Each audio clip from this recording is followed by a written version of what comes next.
It is 3 in the morning and you are awake, not because of noise or because of obligation, but because something inside you pulled you out of sleep with a kind of urgency that has no name. You reach for your phone in the darkness, and the screen illuminates your face with cold blue light. You do not know what you are looking for, but your thumb moves with its own intelligence, scrolling, searching, pausing over a name you have tried so hard to forget. You do not open the conversation, you simply stare at it, and in that moment, in the gap between impulse and action, you feel it again. That strange pressure in your chest, that sensation of something unfinished, something alive that should be dead by now. This is not nostalgia. This is not weakness. This is the unconscious refusing to be silent. I want you to understand something that few people will tell you with this kind of directness. What you are experiencing at 3 in the morning, what wakes you from sleep and sits heavy in your sternum, is not pathology. It is not evidence that you are broken or that you have failed to move on. It is the psyche's insistence that something essential remains unresolved.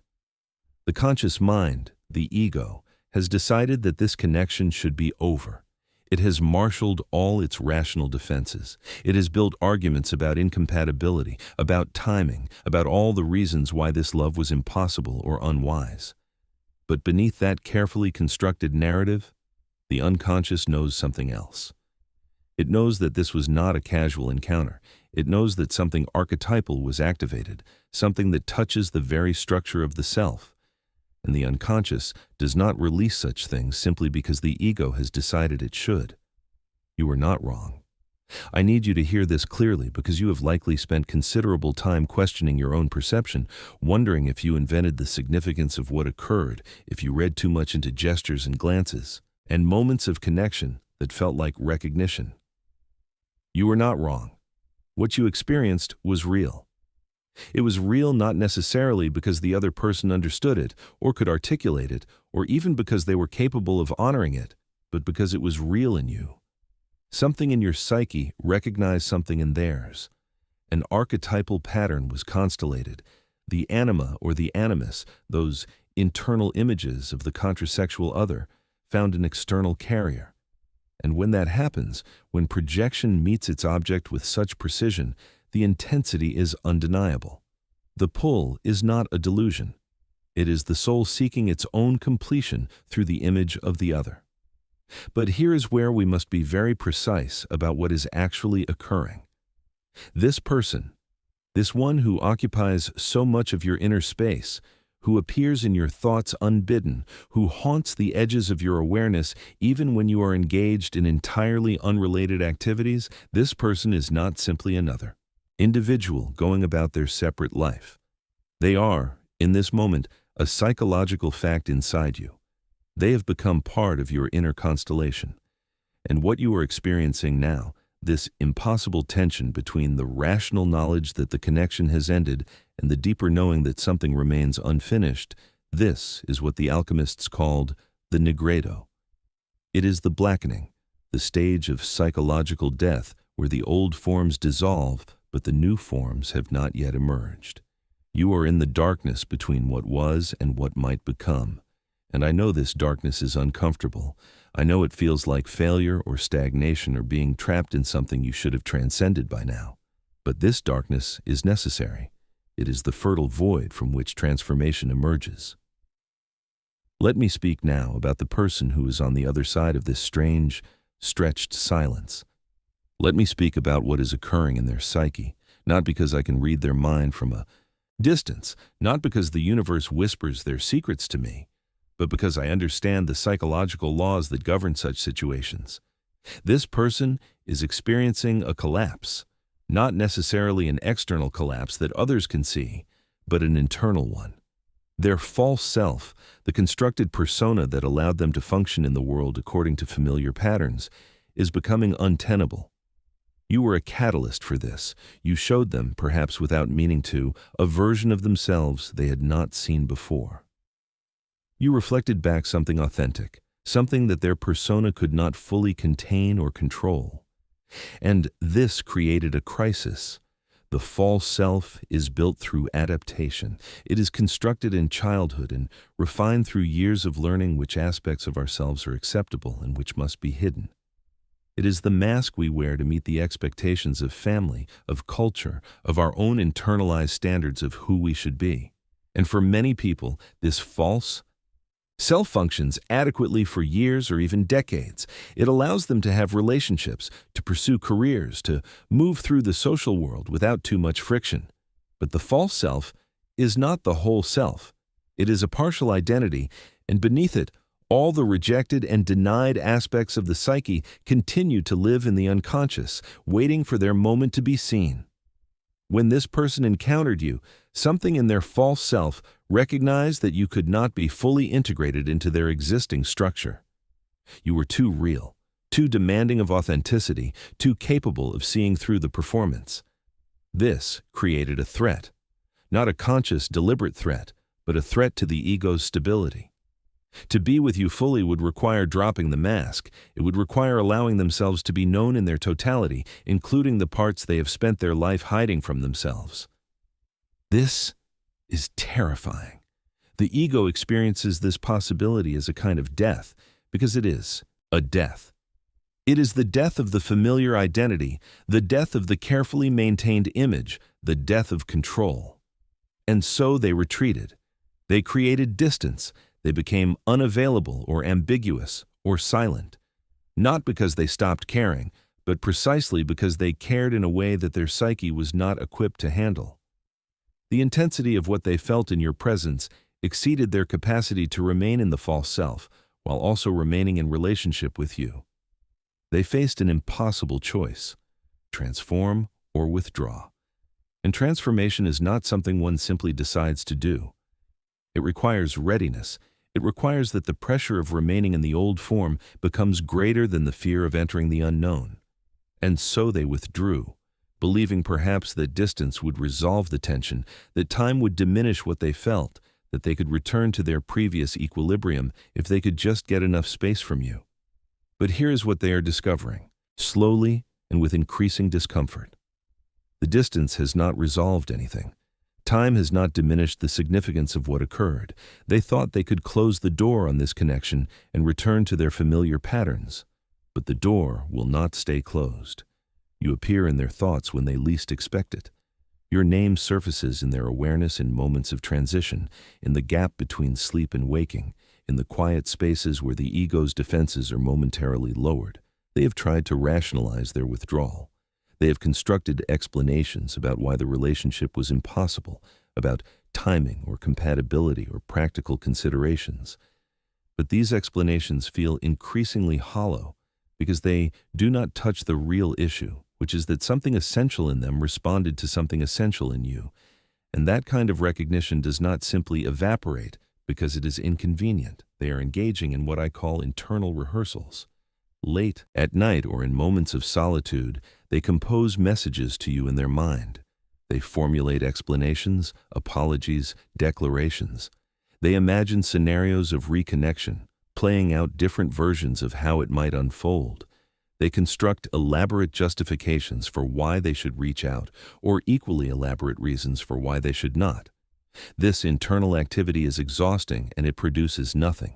It is the ego attempting to maintain control over a situation that has already moved beyond the ego's jurisdiction. The psyche is demanding something from them, and the psyche does not care about timing or pride, or the ego's need to appear consistent and rational. What they are experiencing is the thinning of their psychological defenses. The repression that allowed them to maintain distance is becoming harder to sustain. Repression requires energy. It requires constant vigilance. The ego must work continuously to keep certain contents out of awareness to maintain the split between the conscious persona and the unconscious shadow. And this work is draining. Eventually, the energy required to maintain the repression exceeds the energy the ego has available. And when this happens, the repressed contents begin to leak through. They manifest as intrusive thoughts, as dreams, as sudden emotional states that seem to have no immediate cause, as a general sense of restlessness or dissatisfaction that cannot be located in any specific external circumstance. This person's body remembers what their mind is trying to forget.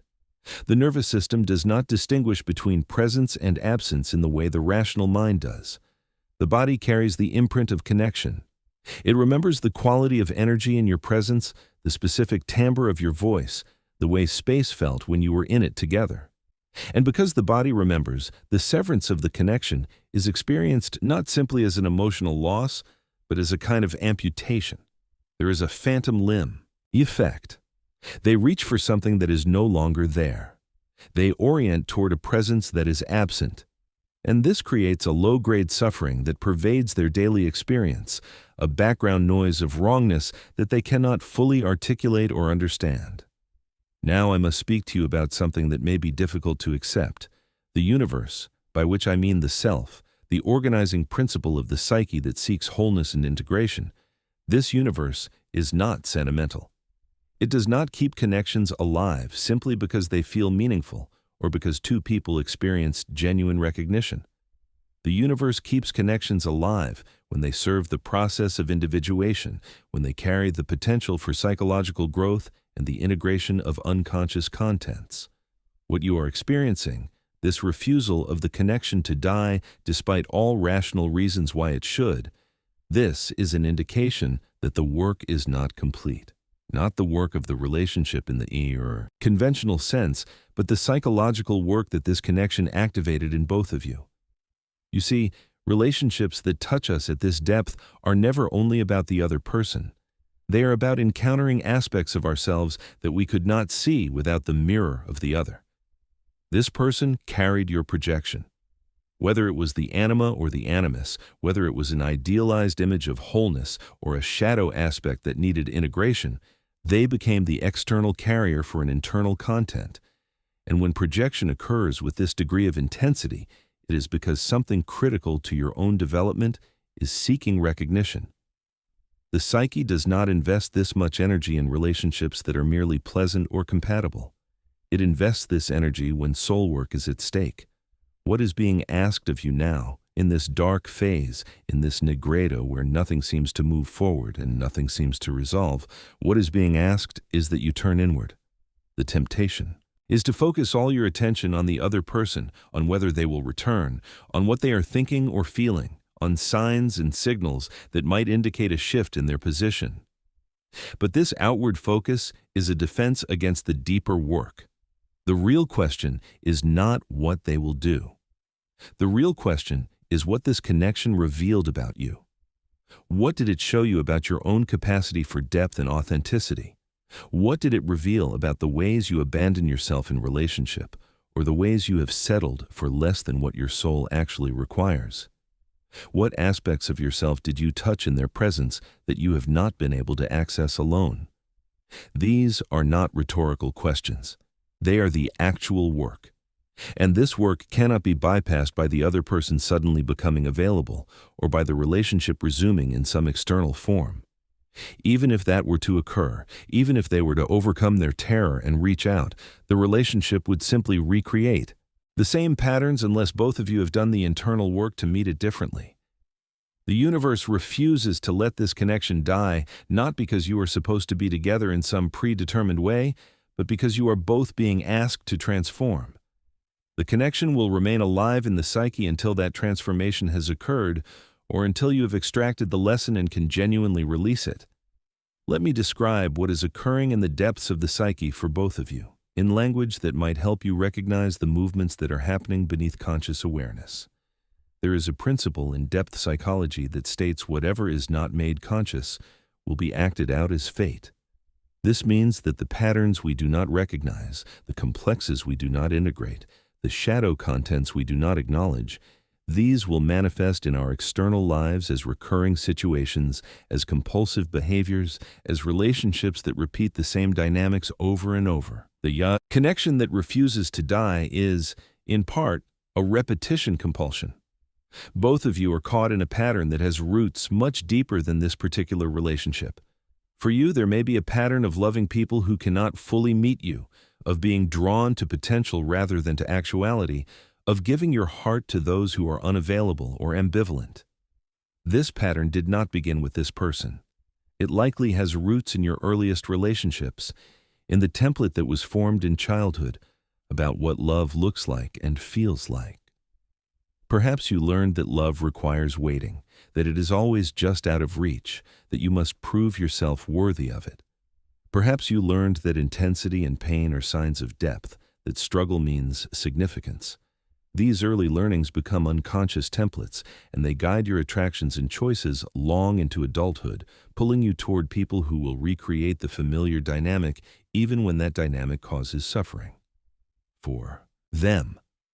There may be a pattern of fleeing from genuine intimacy, of keeping people at a distance through various means, of feeling most safe in relationships that remain somewhat abstract or unavailable. This, too, has roots.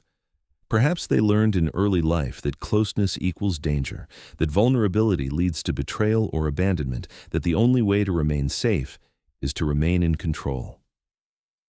Perhaps they experienced a parent who was overwhelming or invasive, and they learned to protect their autonomy by never fully letting anyone in. Or perhaps they experienced neglect and learned that their emotional needs would not be met, and so they developed a false self-sufficiency, a pretense of not needing anyone that became so convincing they started to believe it themselves.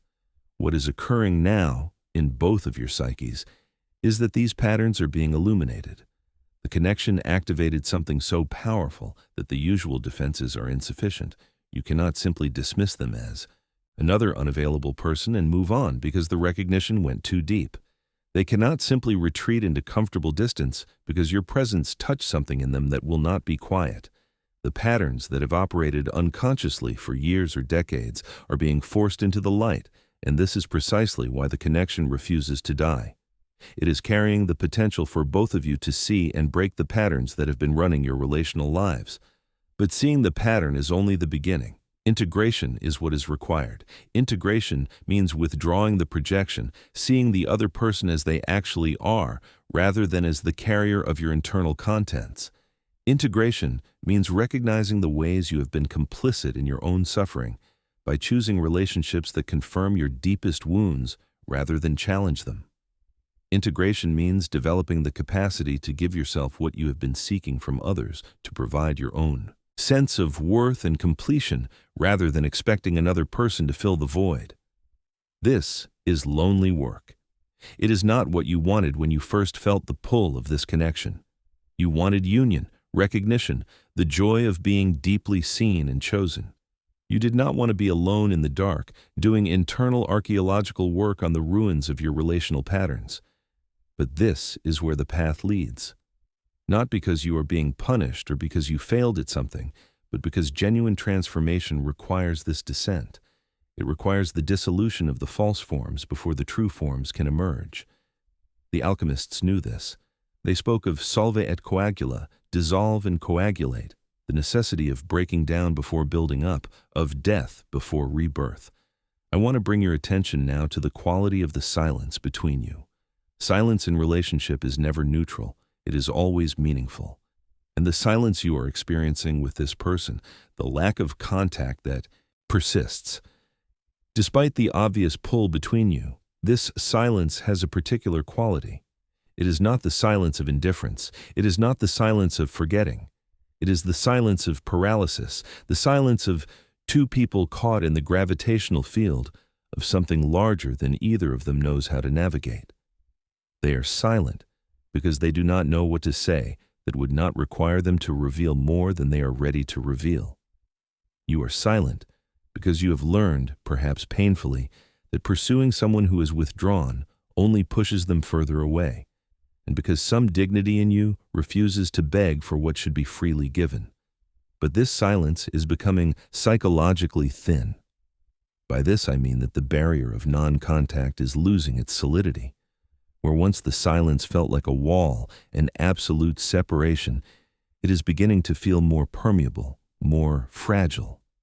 This is not wishful thinking. It is a description of what occurs when repression begins to fail, when the energy required to maintain a split becomes unsustainable. They have held the silence by telling themselves certain stories. They have maintained the distance by convincing themselves that it is the right thing, the necessary thing, the only possible thing. But these stories are losing their power. The narrative is fraying. And when the ego's narrative frays, what emerges is the raw truth that was being held back.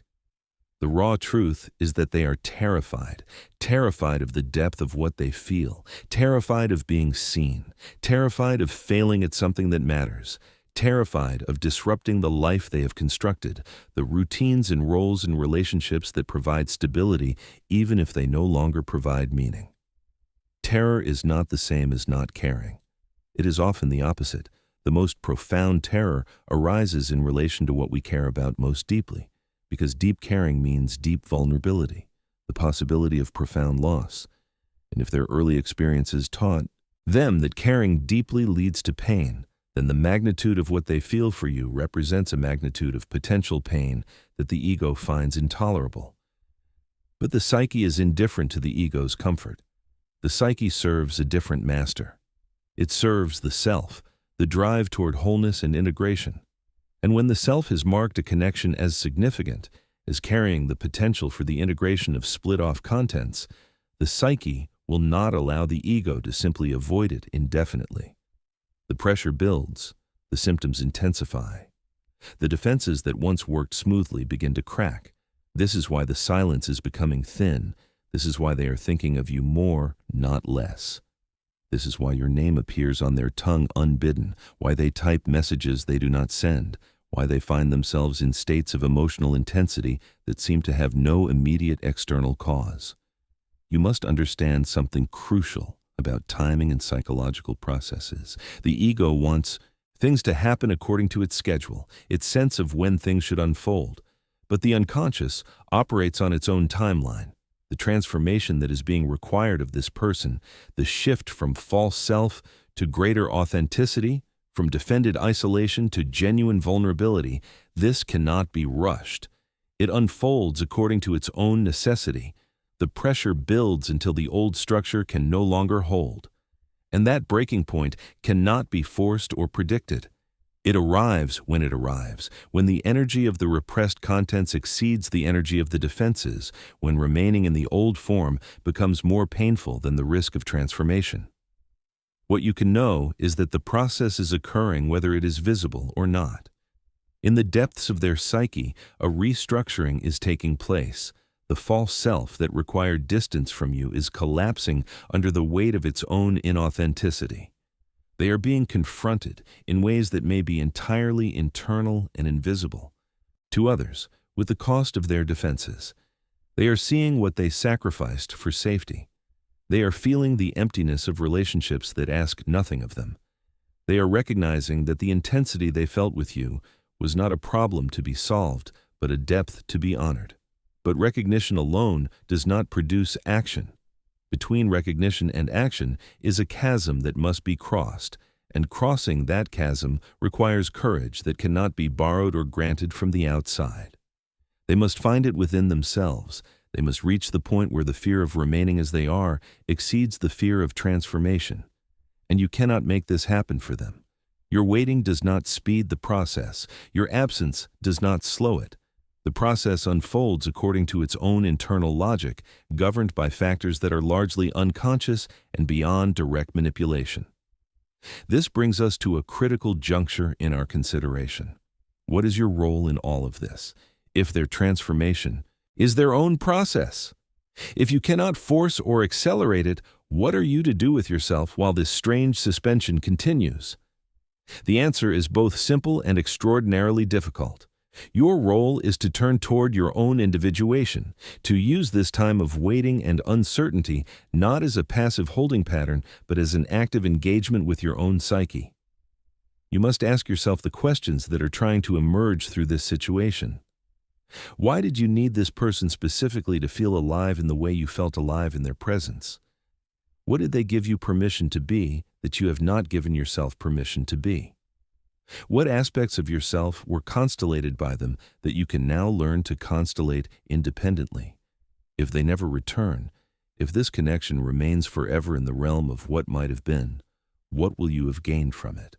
What has it taught you about your own depths, your own capacity for feeling, your own hunger for authenticity? These questions are not distractions from the main event. They are the main event. The relationship, whether it continues or ends, whether they return or remain gone, is secondary to what the relationship revealed about you and what it demands of your development. If you make your growth contingent on their choices, you remain in a state of psychological dependency. You are giving them the power over your transformation. But your transformation belongs to you. It is your responsibility and your possibility, regardless of what they do or do not do. There is a teaching in the alchemical tradition that speaks of the conjunctio, the mystical marriage of opposites that produces the philosopher's stone. This is often misunderstood as referring to the union of two people, but the true conjunctio is internal. It is the marriage of conscious and unconscious, masculine and feminine principles, spirit and matter within the individual psyche. The outer relationship can symbolize this internal process, can even facilitate it, but the work itself must occur within. And what this time of separation is offering you is the opportunity to do that internal work without the distraction and deflection that the presence of the other person would provide. When they are absent, you cannot avoid yourself by focusing on them. You cannot escape the discomfort of your own unintegrated contents by projecting them onto the relationship. You are forced to sit with yourself, to feel what is arising in you, to recognize the patterns and wounds and longings that exist independent of any particular person. This is brutal work.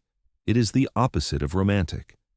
But it is the work that produces genuine transformation, that creates the possibility of one day entering relationship not as a fragment seeking completion, but as a relatively whole person capable of genuine intimacy.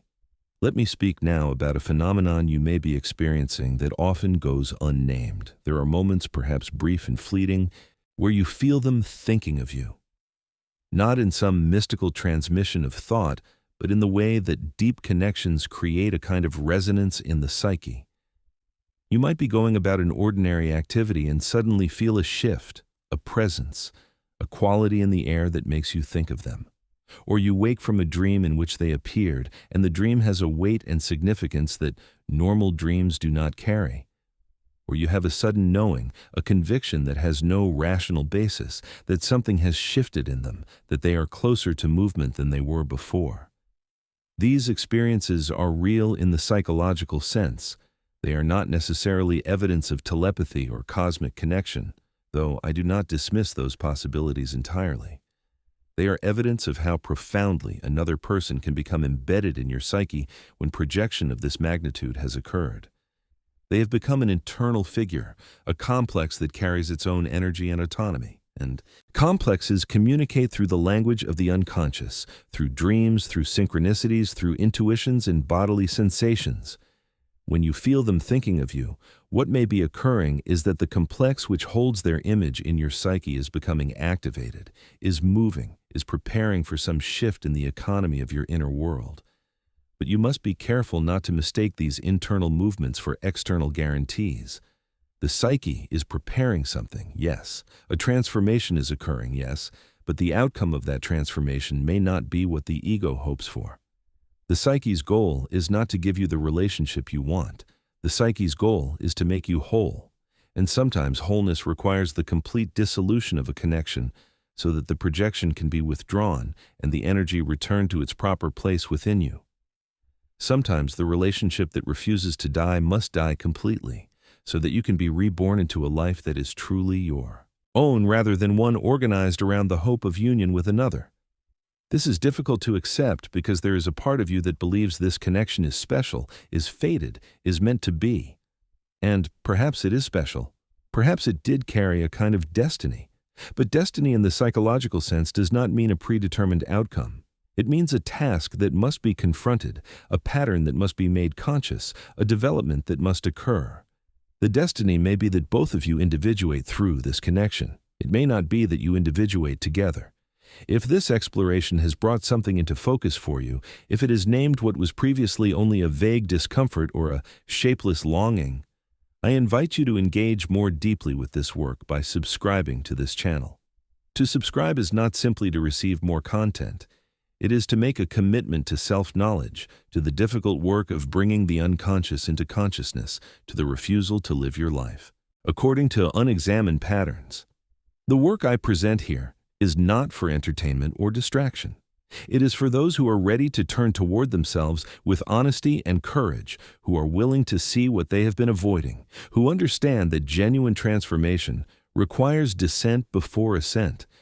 If that describes you, then this channel is your companion on that journey. As we move toward the completion of this reflection, I want to leave you with something you can hold on to in the times when the darkness feels overwhelming and the waiting feels unbearable. What you are experiencing is not a mistake. It is not evidence of your failure or your foolishness. It is the psyche doing what the psyche does when it encounters a catalyst for transformation. It is resisting and integrating, defending and opening, dying and being reborn. The pain you feel is not meaningless. It is the pain of growth, the discomfort of a structure that has become too small for what is trying to emerge. This person who haunts you, whether they return to you in the flesh or remain only as an internal presence, has given you a gift even if it does not feel like one. They have shown you your own depths.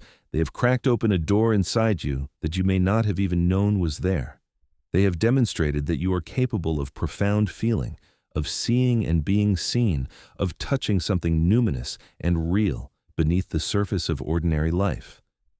That capacity does not disappear when they disappear. It remains in you. It is yours to carry forward. And if they are moving through their own process of transformation, if the silence is thinning and the terror is becoming unsustainable, if the false self is collapsing and something more authentic is trying to emerge, then what will meet you on the other side will not be the person who withdrew.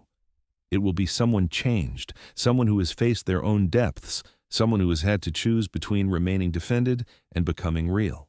And if you have done your own work in this time of separation, if you have not simply waited but have actively engaged with your own transformation, then what will meet them will not be the person they left behind.